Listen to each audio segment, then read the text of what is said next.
বিশ্ব মানবাধিকার দিবস উপলক্ষে আজ শহর আগরতলায় অনুষ্ঠিত হয়েছে বর্ণাঢ্য র্যালি এবং পথসভা। মূলত আজ বিভিন্ন পথ পরিক্রমা করে ওরিয়েন্ট চৌমুহনী এলাকায় এসে সেই সভাতে মিলিত হয় গণতান্ত্রিক অধিকার সুরক্ষা সংগঠনের উদ্যোগে আয়োজিত এই কর্মসূচিতে অংশ নিয়েছেন বহু মানবাধিকার কর্মী, সমাজকর্মী, ছাত্র যুব সংগঠনের সদস্যরা।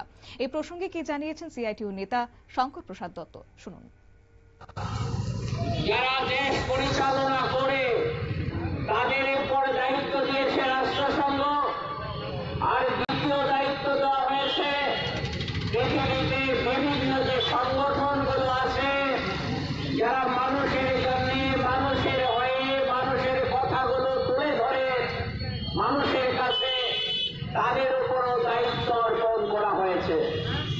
তাহলে এই দায়িত্ব অর্পিত হওয়ার পর পৃথিবীর দেশে দেশে মানব সমাজ এই মানব অধিকার রক্ষার লড়াইতে নিজেদেরকে সামিল করেছেন, যারা সত্যিই মানুষের ভালো চান। কিন্তু আমরা ভুলে যাইনি, আমাদের এই পৃথিবীতে শান্ত পৃথিবী, শান্তির পৃথিবী, এই পৃথিবীতে যেমন সোভিয়েত সমাজতান্ত্রিক বিপ্লবের মধ্য দিয়ে সেখানকার মানুষের শিক্ষার ব্যবস্থা গ্যারান্টিড হয়েছে, মানুষের প্রাথমিক ভোটাধিকার নারীদের জন্য গ্যারান্টিড হয়েছে, সেই দেশের মধ্যে নারীরা তাদের মর্যাদা ফিরে পেয়েছেন।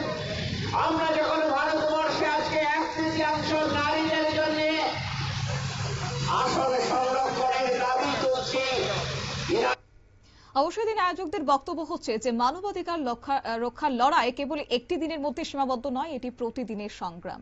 আর তারা বর্তমান সামাজিক, অর্থনৈতিক এবং রাজনৈতিক পরিবেশে মানবাধিকার লঙ্ঘনের বিভিন্ন উদাহরণ তুলে ধরে এবং গণতান্ত্রিক মূল্যবোধকে রক্ষার আহ্বান জানিয়েছেন এদিন সিটু নেতৃত্বরা। নিয়ে নিচ্ছে ছোট্ট একটি বিজ্ঞাপন বিরতির সঙ্গে থাকুন।